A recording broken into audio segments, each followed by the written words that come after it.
കുഞ്ചാക്കോ ബോബൻ നായകനായി എത്തിയ ജമുന പ്യാരിയിലൂടെ മലയാളികൾക്ക് സുപരിചിതയായ നടിയാണ് ഗായത്രി സുരേഷ്.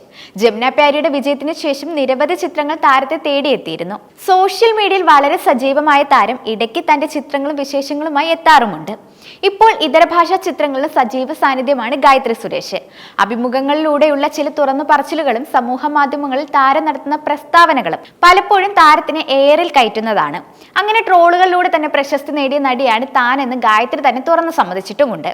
എന്നാൽ ഇപ്പോഴിതാ ഒരു ഇടവേളയ്ക്ക് ശേഷം ഗായത്രിയുടെ പുതിയൊരു അഭിമുഖമാണ് വൈറലാകുന്നത്. വിവാഹത്തെക്കുറിച്ചുള്ള തന്റെ സങ്കല്പത്തെക്കുറിച്ചാണ് ഗായത്രി ഇപ്പോൾ സംസാരിക്കുന്നത്. തനിക്ക് കല്യാണം ഒരു ചട്ടക്കൂടായാണ് തോന്നിയതെന്നും അതുകൊണ്ടാണ് കല്യാണം കഴിക്കാത്തതെന്നും ഗായത്രി സുരേഷ് പറയുകയായിരുന്നു. എന്നാൽ ഭാവി വരനെ കുറിച്ച് ഒരുപാട് ആഗ്രഹങ്ങളും താരത്തിനുണ്ട്. കുറച്ച് പൊസസീവ് ആകുന്നതൊക്കെ തനിക്ക് ഇഷ്ടമാണെന്നും ഇപ്പോൾ തനിക്ക് 32 വയസ്സായി, എന്നാൽ ചിലപ്പോൾ 40 വയസ്സിലായിരിക്കും ശരിയായ ആൾ വരുന്നതെന്നും ഗായത്രി പറഞ്ഞു. നല്ലൊരു കൂട്ടാണ് താൻ ആഗ്രഹിക്കുന്നതെന്നായിരുന്നു വിവാഹത്തെക്കുറിച്ച് ഗായത്രി സുരേഷ് പങ്കുവച്ചത്. വിവാഹം ആലോചിച്ചെടുക്കേണ്ട തീരുമാനമാണെന്നും വിവാഹത്തിൽ വീട്ടിൽ നിന്ന് സമ്മർദ്ദം ഉണ്ടാകാറുമുണ്ട്.